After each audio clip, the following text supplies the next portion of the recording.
Olá, turminha. Então vamos para mais uma aula, né, da revisão final. E o tema da nossa aula de hoje é evolução. Então, evolução é sempre muito cobrado nos vestibulares de maneira geral, né, tanto na primeira quanto na segunda fase.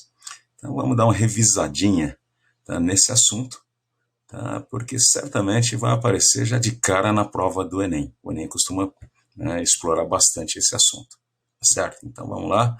Evolução é o nosso tema da revisão de hoje. Turma, e vamos começar com uma questãozinha do Enem, né? Lá na página 145, a questão 31. Então, se vocês derem uma olhadinha aqui, tá? A questão 31, ela fala sobre o assunto origem da vida, sobre biogênese e abiogênese, certo? Então, vou dar uma olhadinha aqui. É um assunto muito recorrente nos vestibulares, tá, gente?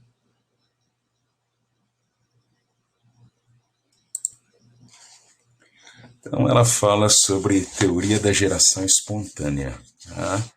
Então, em certos locais, larvas de moscas criadas em arroz cozido são utilizadas como iscas para a pesca. Quem é pescador, quem gosta de pescar, né, sabe dessas larvas sendo usadas como isca, né? Alguns criadores, no entanto, acreditam que essas larvas surgem espontaneamente do arroz cozido, tal como preconizado pela teoria da geração espontânea. Lembra, então, a teoria da geração espontânea, a teoria da abiogênese, preconizava que a vida poderia surgir de matéria bruta, né?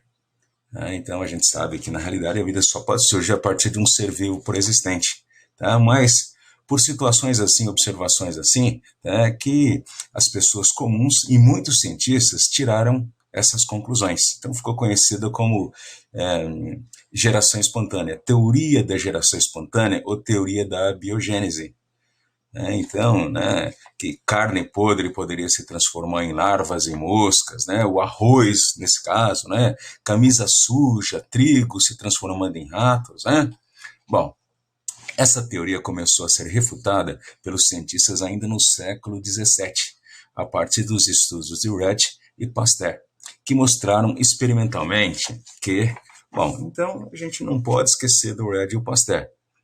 Então, inicialmente o Red, né, um cientista italiano, Francesco Red, ele provou que as moscas não surgiam a partir de carne podre, né? Que ela não era originada da transformação de carne podre, e sim, né, que as moscas pousavam nessa carne podre, colocavam seus ovos, e que os ovos das moscas, ao eclodirem, né, liberavam larvinhas, e depois da metamorfose, as larvinhas se convertiam em adultos.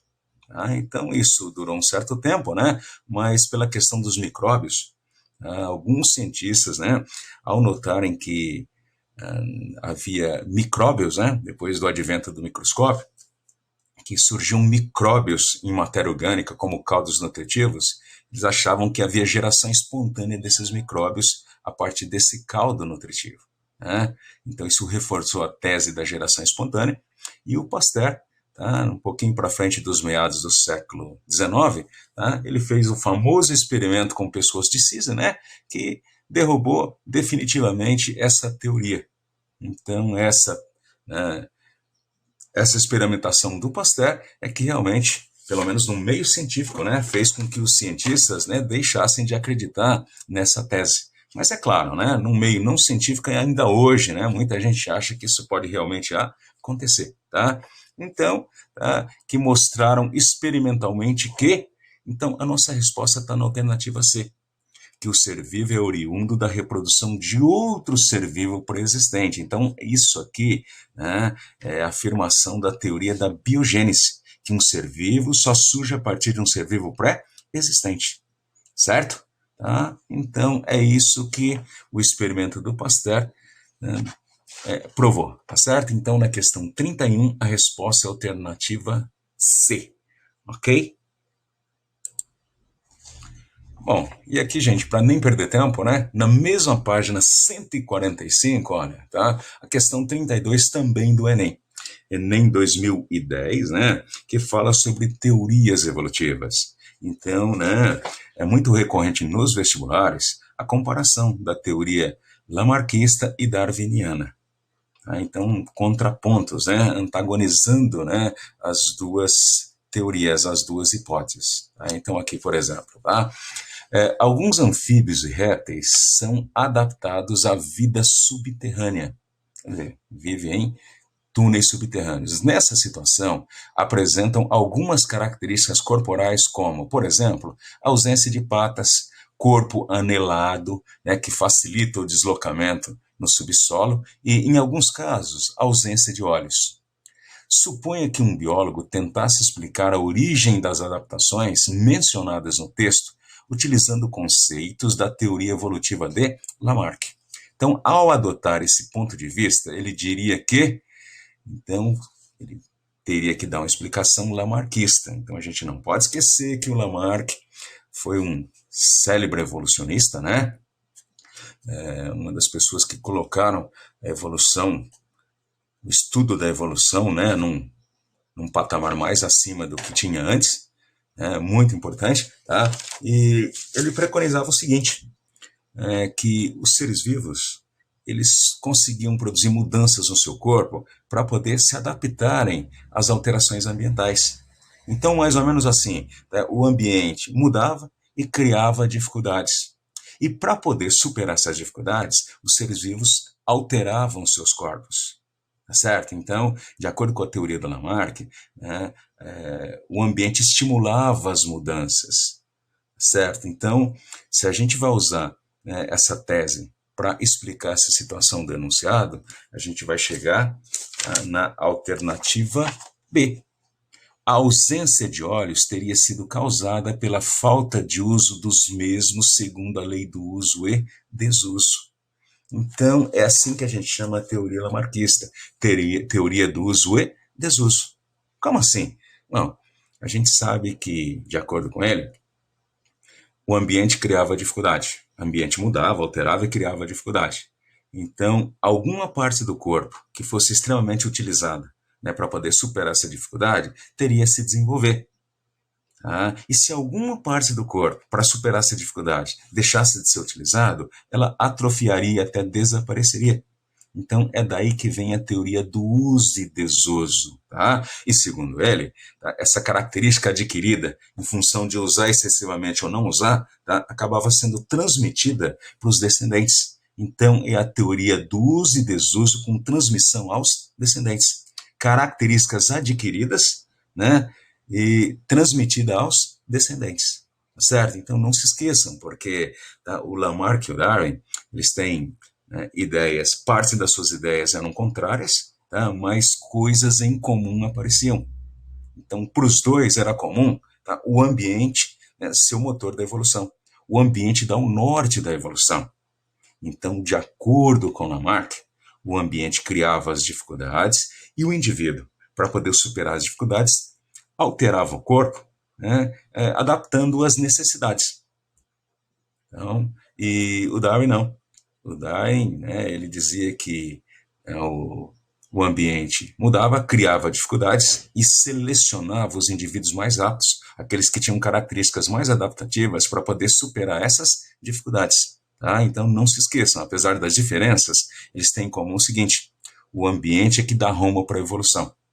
Para o Lamarck, o ambiente estimula, né, as mudanças. Né? E para o Darwin, o ambiente seleciona as mudanças. Certo? Então, na questão 32, a resposta alternativa B. Ok? Bom, e aqui na página seguinte, na página 146, vamos dar uma olhada em mais uma questão do Enem. Agora um pouco mais recente, né? Enem 2015.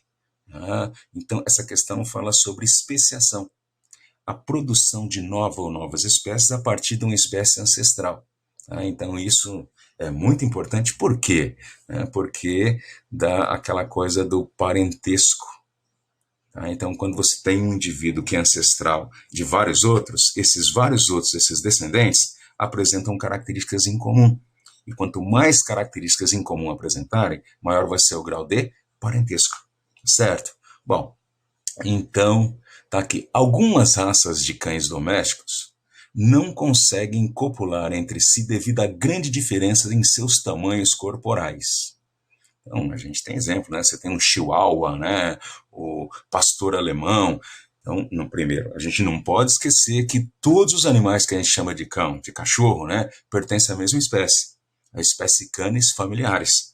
Só que a gente sabe que existe uma diversidade enorme desses animais. Então, o chihuahua, o pitbull, o pastor alemão, o dálmata, então são raças. Então, grupos diferentes dentro de uma mesma espécie a gente chama de raças ou subespécies.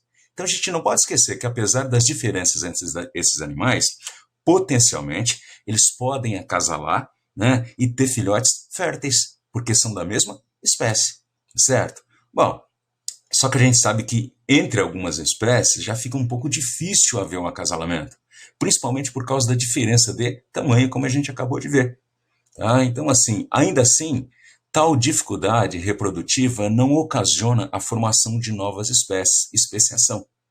Ou seja, por que não há isolamento reprodutivo? Por que apesar desses indivíduos não reproduzirem, por que não há isolamento reprodutivo?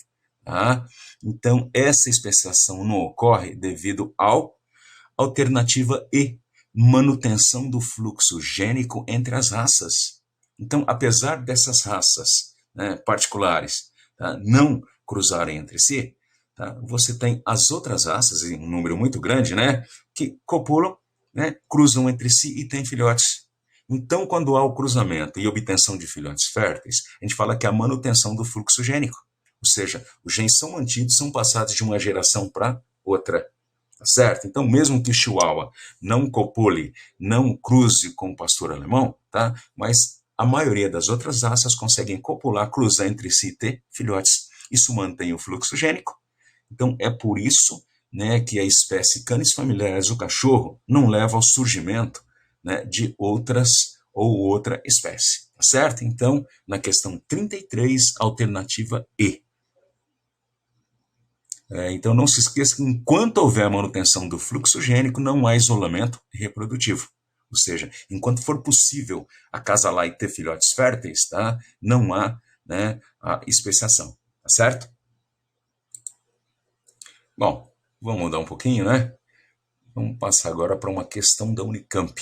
A 34, na página 146 ainda, né? Questão 34 da Unicamp 2013. Uma questão que fala sobre seleção natural. Então, seleção natural é a teoria, né, evolucionista do Darwin. A seleção dos mais aptos, a sobrevivência dos mais adaptados.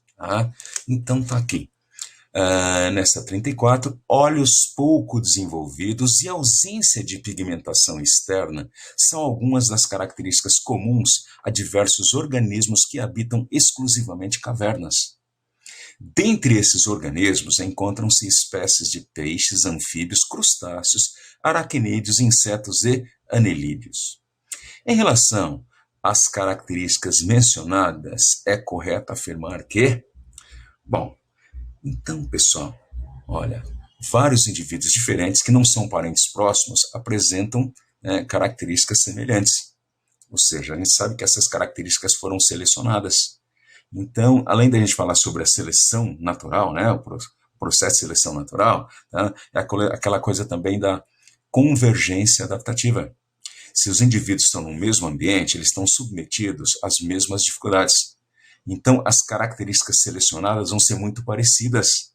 Então, não importa a origem, né, do indivíduo, não importa se eles têm ou não parentesco evolutivo, mas se eles estão no mesmo ambiente, né, estão suportando as mesmas dificuldades, a mesma pressão ambiental, eles tendem a tomar um rumo comum, certo? Então, a nossa resposta aqui está na alternativa D. A perda de pigmentação e a perda de visão nesses animais são características adaptativas selecionadas pelo ambiente escuro das cavernas. Então, a gente chama essas estruturas, né, de órgãos análogos. Por quê? Porque apesar das diferentes origens, tá, se prestam a mesma função, foram, né, selecionados sob as mesmas condições, apesar de não serem parentes próximos, tá? Então, a questão 34, resposta alternativa D, ok? Bom, e a gente agora vai dar uma olhada, continuando aqui na mesma página, 146, e logo abaixo aqui a questão 35 da Unesp. Unesp 2014, né? E aqui a gente tem um caso típico, um caso clássico, né, de especiação. Então, isso ilustra, né, de forma maravilhosa, né, o fenômeno da especiação, da produção de novas espécies a partir de um ancestral comum. Tá? Então, a gente sabe, né, que a ema é uma ave típica da América do Sul, vive principalmente próximo do Pantanal. A gente tem o avestruz, que é uma ave muito parecida com a ema, mas é típica da África, encontrado nas savanas africanas. Tá? E uma outra ave muito parecida com a ema e com o avestruz, tá, é o emu, típico, né, do continente da Oceania, na Austrália. Tá? Então, é uma teoria muito forte que tenta explicar a origem, né, da semelhança entre essas três espécies. Tá? Então, vamos dar uma olhadinha. A ema, reia americana, a avestruz, Strutina camelus, e o emu, Dromaios novaelana, tá? São aves que não voam e que compartilham entre si um ancestral comum mais recente que aquele que compartilham com outros grupos de aves. Essas três espécies ocupam habitats semelhantes, contudo, apresentam área de distribuição bastante distinta. Então, é onde que você vai encontrar? Tá? No Cerrado, principalmente no Pantanal Mato-Grossense, na América do Sul. Avestruz, na savana africana, tá? E o emu, na Austrália, certo? Então, a ema ocorre no sul da América do Sul, o avestruz é africano e o emu ocorre na Austrália. Então, tá aqui, ó, a figura mostrando a semelhança anatômica entre essas aves, ok? Bom, segundo a explicação mais plausível da biologia moderna, a distribuição geográfica dessas aves é consequência da... Bom, então a nossa resposta está aqui direto, ó, na alternativa A. A fragmentação de uma população ancestral que se distribuía por uma única massa de terra, um supercontinente, né? Em razão da deriva continental, as populações resultantes, ainda que em habitats semelhantes, teriam sofrido divergência genética, resultando na formação das espécies atuais. Então, a nossa resposta está na alternativa A. Questão 35, alternativa A. Mas, como eu disse para vocês, tá, é um exemplo clássico de especiação. Então, segundo essa tese, né, um ancestral dessas três aves, tá, vivia na Pangeia, aquele imenso continente, né, quando a América do Sul, África e a Oceania estavam unidos ainda. Então, era uma única espécie, né, num território amplo, tá, e havia ali o fluxo gênico. Né, apesar da amplitude do território, né, havia fluxo gênico, então se mantinha uma única espécie. Isso deve ter durado milhões e milhões de anos. Né? Aí, com a deriva dos continentes, né, com afastamento das placas continentais, tá, essa população foi fragmentada, né, em três subgrupos. Então, um fragmento desses ficou onde hoje é a África. O outro fragmento acompanhou, né, o que hoje resultou na Oceania. E o outro fragmento populacional acabou ficando no que hoje é a América do Sul. Então, esse isolamento geográfico, né, levou à evolução paralela, desencadeou a evolução paralela. Tá? Em ambientes um pouco diferentes, você tem as mutações, né, diferenciadas e também as seleções diferenciadas. Então, com o passar de milhões e milhões de anos, as diferenças entre esses três fragmentos foram se acumulando. Tá? Então, até um determinado momento, né, se você juntasse esses fragmentos populacionais, apesar das diferenças, né, eles ainda poderiam cruzar e ter filhotes férteis. Então, significa que ainda não havia, né, acontecido a especiação. Então, essas diferenças caracterizavam raças, que é o que acontece na especiação. Então, inicialmente, né, esse acúmulo de diferenças faz com que surjam umas raças.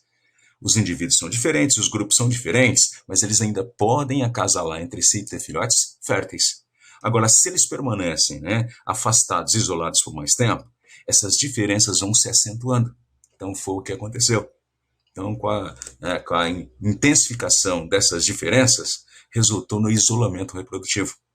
Então, as diferenças ficaram tão grandes, tá, que hoje, esses 3 fragmentos, hoje constituem, né, espécies diferentes. Então, no exemplo clássico de especiação alopátrica, aquela com isolamento geográfico.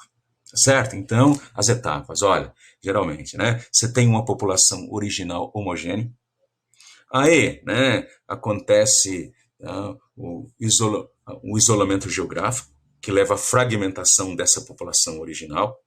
Aí, né, ocorre a evolução paralela, o acúmulo de diferenças entre os fragmentos.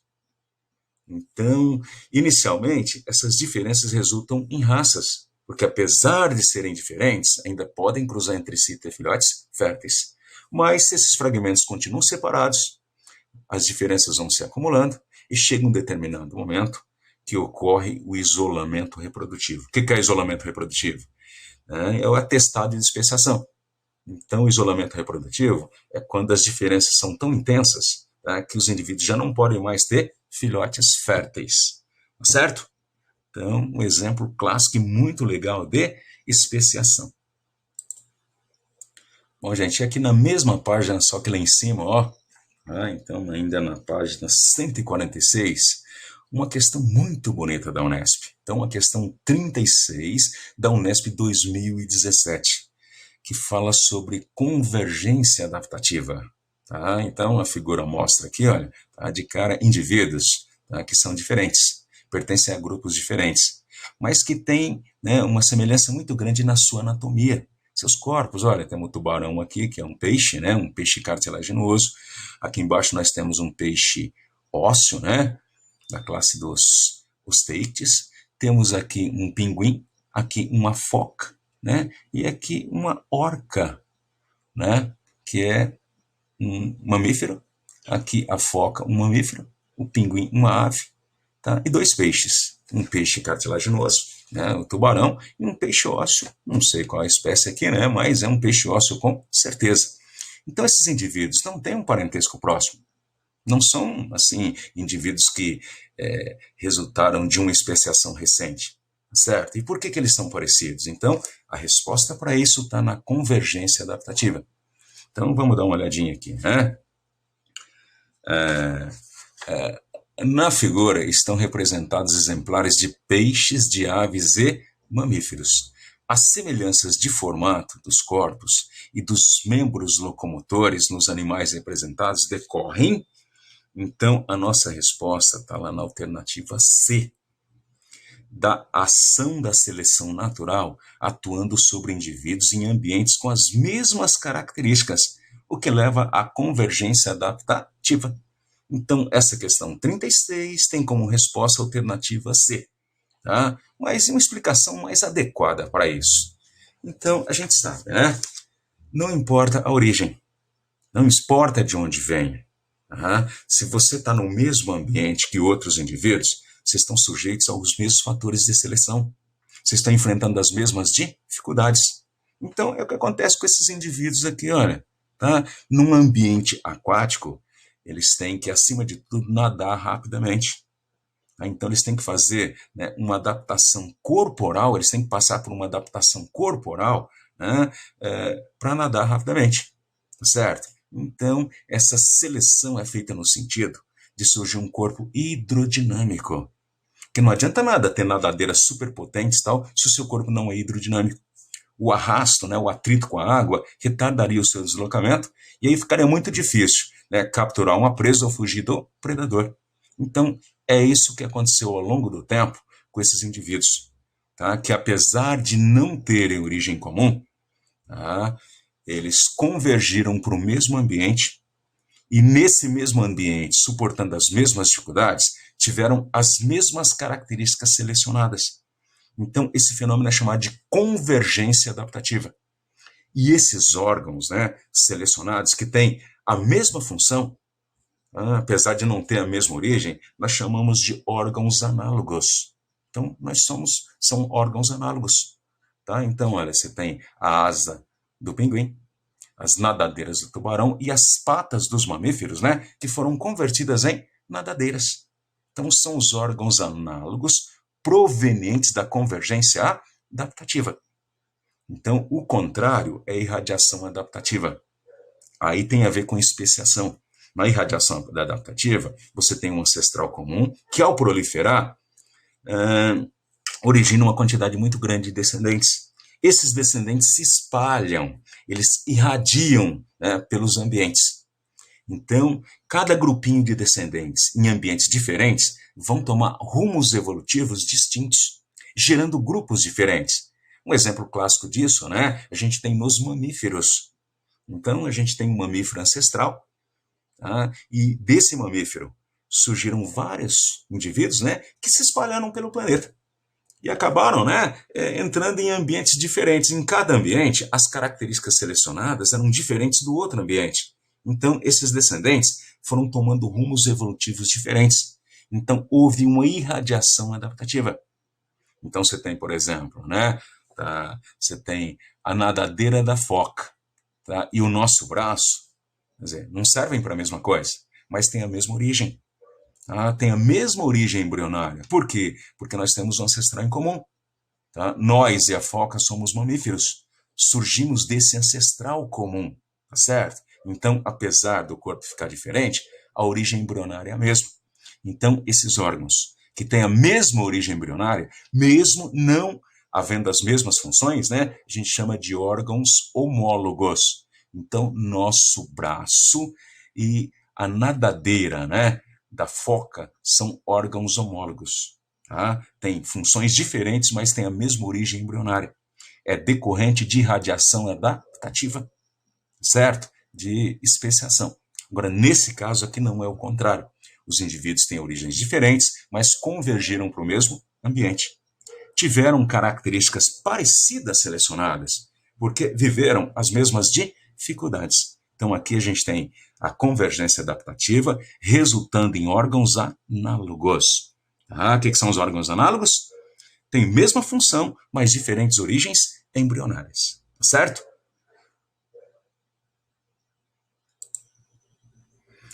Turminha, vamos dar uma olhadinha aqui na página 147, nessa questão 38 da FUVEST. Então, essa questão 38, tá, ela aborda as teorias evolutivas, tá certo? De uma forma assim, de um olhar bem moderno, né, tendo como referência, inclusive, a teoria moderna da evolução, certo? A gente não pode esquecer, né, as três teorias que são mais levadas em consideração, principalmente nos vestibulares, são as teorias do Lamarck, uso e desuso, né, com transmissão das características adquiridas, do Darwin, né, a teoria da seleção natural, a sobrevivência do mais apto, né, e a teoria sintética da evolução, neodarwinismo ou teoria moderna da evolução. Tá? Que na realidade, né, não se esqueçam, é a teoria do Darwin com explicações modernas sobre a origem da diversidade e da variabilidade genética. Tá? Então, esse olhar moderno, né, inclusive da genética, está sendo colocado nessa questão. Então, vamos lá. O conhecimento sobre a origem da variabilidade entre os indivíduos, sobre os mecanismos de herança dessa variabilidade e sobre o comportamento dos genes nas populações, foi incorporada à teoria da evolução biológica por seleção natural de Charles Darwin. Então, exatamente, ó, no enunciado está dizendo isso. Tá? O que a gente vai abordar aqui? A teoria moderna da evolução. E o que é a teoria moderna da evolução? É a teoria do Darwin, a teoria da seleção natural, só que com a explicação moderna, né, dadas pelos cientistas, para a origem da diversidade. Então, qualquer menção à teoria da seleção natural, né, que fale sobre genes, que fale sobre mutação, né, que faça alusão ao material genético, tá? Na realidade, corresponde à teoria moderna. O Darwin não tinha conhecimento desse assunto, certo? Bom, então vamos lá. Diante disso, considere as seguintes afirmações. Então, afirmação número 1. A seleção natural leva ao aumento da frequência populacional das mutações vantajosas num dado ambiente. Isso é verdade, né? Então, é a seleção das características adaptativas. Tá? Então, o gene responsável, né, por essa característica adaptativa, tá, durante a seleção natural, tá, ele aumenta a sua frequência, aumenta a sua proporção em relação, né, ao gene responsável pelo fenótipo não adaptativo, certo? Bom, caso o ambiente mude, essas mesmas mutações podem tornar seus portadores menos adaptados e assim diminuir a frequência. Isso é verdade. A gente tem um exemplo clássico, né, no melanismo industrial. Lembra o exemplo do melanismo industrial? Que as mariposas claras, né, elas estavam melhor adaptadas ao ambiente, tá, antes da Revolução Industrial. Você tinha mariposas claras e mariposas escuras. Elas viviam nos troncos, né, e eram predadas pelos pássaros. Então, antes da Revolução Industrial, tá, os troncos eram esbranquiçados, repletos de líquens. Então, pousava lá uma mariposa clara e uma escura. Aí aquele pássaro predador com fome olhava e via quem? Via preferencialmente a mariposa escura. Tá? Então, a mariposa escura era predada preferencialmente. A mariposa clara poupada estava melhor adaptada que a escura. Então, nesse período antes, né, da Revolução Industrial, os genes responsáveis, né, pela cor clara da mariposa Biston bitulária, né, eles tinham uma frequência alta. À medida que os indivíduos vão sobrevivendo e tendo filhotes, isso aumenta a frequência do gene, a frequência do alelo. Enquanto que o gene, né, o alelo responsável pela pigmentação escura, estava em baixa.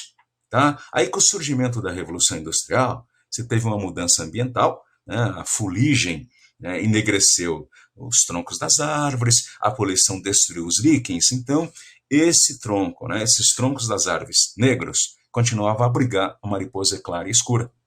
Só que agora, favorecia esse novo ambiente, acabou favorecendo a mariposa escura, que se camuflava, tá? E era dificilmente vista pelo predador. Tá? Ao passo que a mariposa clara, num ambiente, né, em contraste com o fundo escuro, ficava muito visível. Então, elas passaram a ser predadas preferencialmente. Então, após a Revolução Industrial, com a mudança do ambiente, tá, houve inversão.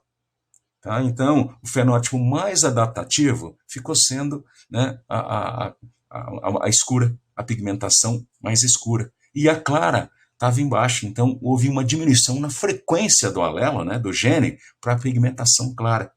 Então, uma característica que ela é adaptativa no momento, ela pode ser deletéria em outro momento, pode ser ruim, tá certo? Não se esqueçam desse detalhe. Tá?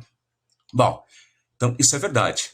Na afirmação 2, a seleção natural é um processo que direciona a adaptação dos indivíduos ao ambiente. Isso é verdade. Por quê? Porque seleciona, né, os indivíduos que têm características que lhe permitem sobreviver naquele ambiente, que lhes permite, né, suportar as dificuldades, tá? Atuando sobre a variabilidade populacional gerada de modo casual. Então, é aqui que fica assim, né, bem visível a questão da teoria moderna da evolução. De onde vem a diversidade? Tá? Então, numa população, mesmo Darwin, né, sem esse conhecimento todo da genética moderna, ele percebeu que numa população os indivíduos não eram iguaizinhos. Então, ele notou essa diversidade e no seu trabalho, pessoal, na sua teoria, isso foi muito importante, foi mencionado o tempo todo, certo? Tá? Só que ele não sabia de onde vinha. Então, ele pregou, né? Então, o ambiente, quando muda, cria dificuldades. E essas dificuldades vão selecionar nessa população os indivíduos mais aptos. Quer dizer, os indivíduos não são todos iguais. Ele já, na sua tese, ele considera a diversidade, a variabilidade populacional, porque ele está falando de uma seleção. A seleção de quem? Dos mais aptos. Tá certo? Tá? Então, hoje a gente sabe que essa diversidade é ocasionada principalmente por mutações gênicas, né, e pela recombinação proveniente do crossing over, além de considerar, né, a segregação independente dos genes na hora da formação dos gametas, certo? Então são fenômenos que só foram conhecidos muito tempo depois do Darwin ter, né, lançado, né, ter publicado a sua tese, certo? Bom, então é isso. A seleção natural é um processo que direciona a adaptação dos indivíduos ao ambiente, atuando, né, sobre a diversidade, sobre a variedade populacional, que é gerada casualmente. Isso é verdade. Tá? Então, isso foi preconizado parcialmente pelo Darwin. Por que parcialmente? Porque ele não sabia explicar a origem dessa variabilidade genética, dessa diversidade populacional. Isso só foi explicado depois pela teoria moderna da evolução, ok? Então, 1 e 2 estão corretos. Vamos dar uma olhada nessa 3, né? Essa afirmação 3. A mutação é a causa primária da variabilidade entre os indivíduos, dando origem a material genético novo e ocorrendo sem objetivo adaptativo. Também extremamente correto e muito importante a gente falar sobre isso. A mutação gênica, a mutação do material genético, tá? É o único fenômeno, tá, que gera variabilidade genética, trazendo características novas. O único fenômeno, né, gerador de variabilidade que adiciona características novas são as mutações. Ao alterar o material genético, né, pega uma característica antiga e transforma, fazendo com que surja uma característica nova. Tá? Não é o processo mais importante em termos de diversidade. O processo mais importante para gerar variabilidade genética é a recombinação gênica proveniente do crossing over, tá certo? Mas a recombinação gênica, ela não produz características novas. Ela só embaralha, mistura as características antigas. O mesmo acontece com a segregação dos genes na hora da formação dos gametas.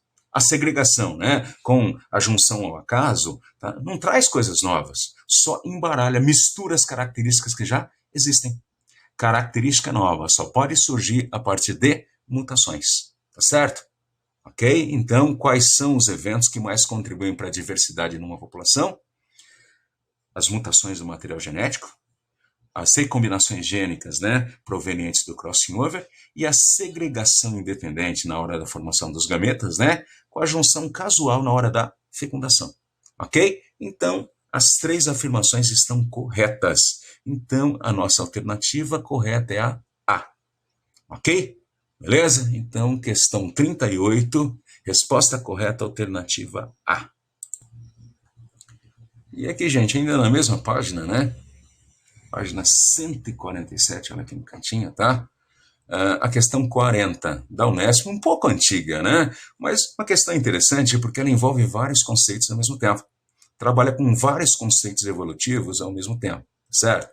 Então, aqui uma questão para você correlacionar os fenômenos enumerados com os algarismos arábicos 1, 2, 3 e 4, às definições ou aos conceitos expressos nas afirmativas de 1 a 4. Então, aqui, né, em numeral arábico, a gente tem, né, os conceitos. Em romano, a gente tem as definições, tá? A explicação para esse conceito. Tá? Então, vamos olhar aqui, tá? Essa primeira definição, esse primeiro conceito. Tá ver? 1. Modificações nas frequências gênicas das populações através do tempo. Tá? O que a gente tem aqui em cima, né?